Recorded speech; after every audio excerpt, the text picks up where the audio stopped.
Haïti cela.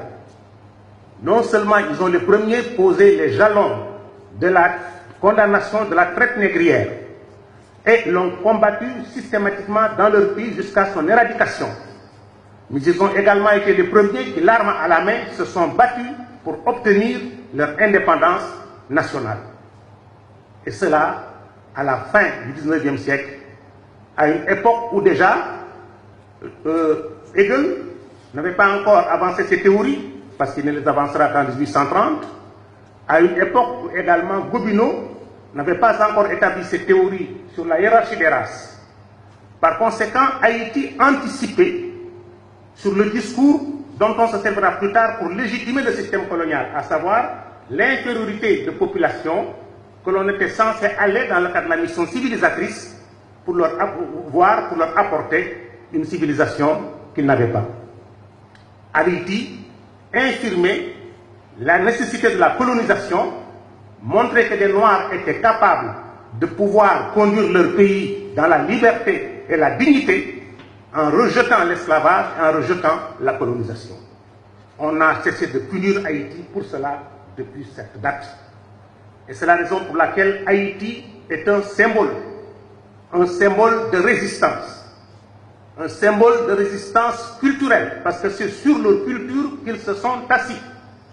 Dans les pays, dans les villages haïtiens, la tradition leur enseigne que quand ils sont morts, leurs ancêtres, leur corps, leur âme est transmise par les ondes jusqu'en Afrique, qui est considérée comme leur père-mère. C'est l'ouverture, qui est le modèle de la résistance, est aujourd'hui la figure emblématique la plus forte du monde noir. Vous savez comment on a fait? Le général Leclerc l'a finalement attiré dans un guet-apens, on l'a invité à un repas, on en a profité pour l'arrêter, on l'a ensuite mis dans un bateau, on l'a conduit au fort de Joux dans le Jura, où il va mourir dans des conditions atroces. Mais ce qui est beaucoup plus important, c'est que ce combat que lui il avait mené, avant de partir il avait dit: vous avez en fin de compte, en m'arrêtant, déraciné l'arbre qui incarne la résistance haïtienne.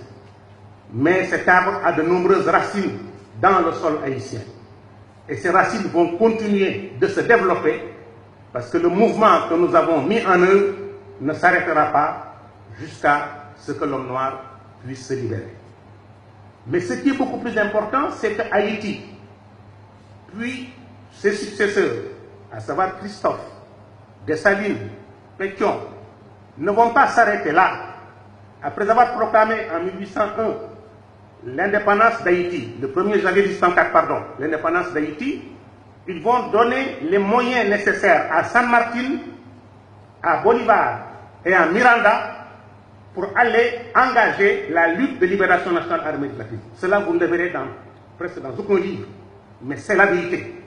Ils les ont fait venir, ils les ont soutenus politiquement, diplomatiquement, financièrement, militairement, et leur ont dit d'aller engager le processus de libération de l'Amérique latine. C'est pour cela que Hugo Chavez considère Haïti comme le symbole de la résistance.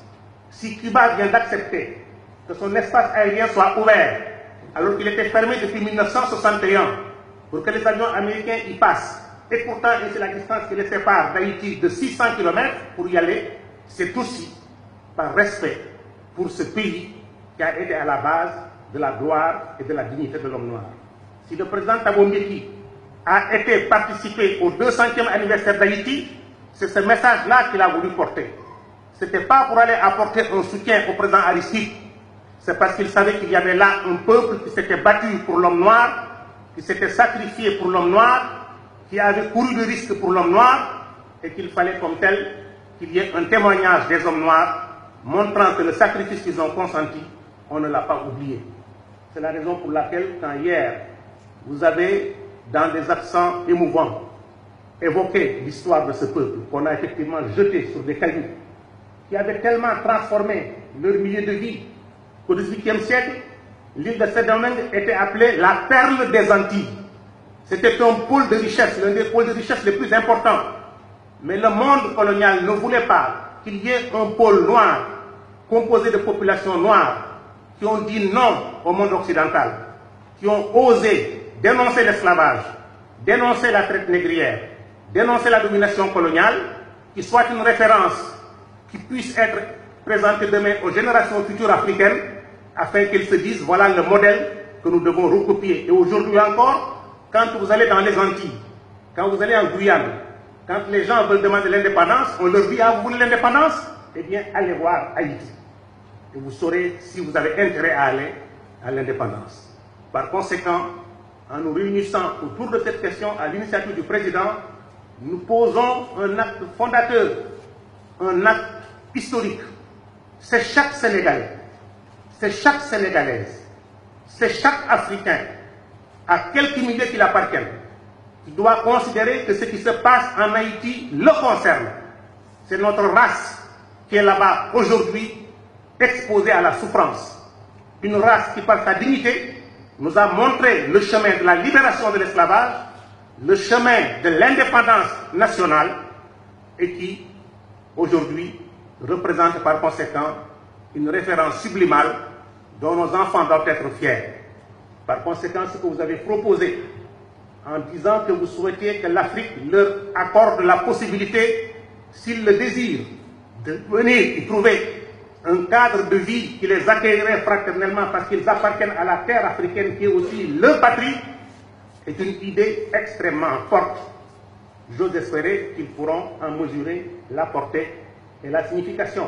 Même s'ils ne l'acceptaient pas, que cette voix se soit fait entendre et qu'un Africain qui incarne ce que vous incarnez, c'est-à-dire un leadership fort, puissant et éclairé, les dit, alors que vous êtes dans l'exercice du pouvoir, me semble être quelque chose de particulièrement significatif. Haïti a joué un rôle important